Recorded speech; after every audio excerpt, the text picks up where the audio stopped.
One thing that you guys have been hitting me up about is the fact that I converted to the Catholic faith. One piece of it that was very compelling for me was that my husband, early on, obviously when we got married, and I was questioning him about his Catholic faith, said to me, to become a student of history means to become a Catholic. I read the writings of the early church leaders and you'll never guess what happened. Contrary to what Catholic apologists want many to believe today, I did not become Catholic. In fact, most of those who claim they study church history or read the writings of the early church have actually not read them. There's quite a bit. It's very lengthy and it's very difficult at times to understand what it was that they were even saying. In fact, we have to remember they weren't written in English. They were written in either Latin or Greek and were translated into English. So sometimes it becomes difficult knowing what they were trying to mean by what they said when just reading the English translation.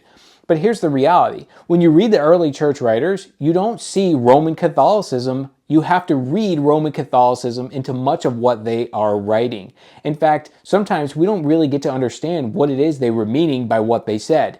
If you come at it through the lens of Roman Catholicism with that presupposition, then yeah, you might walk away thinking they were teaching Catholic doctrine. But if you see it from a different angle, then you could see the very opposite. In fact, sometimes the early church writers would disagree with themselves or disagree with others in their same time period as to what the Bible was saying and how to interpret the scripture.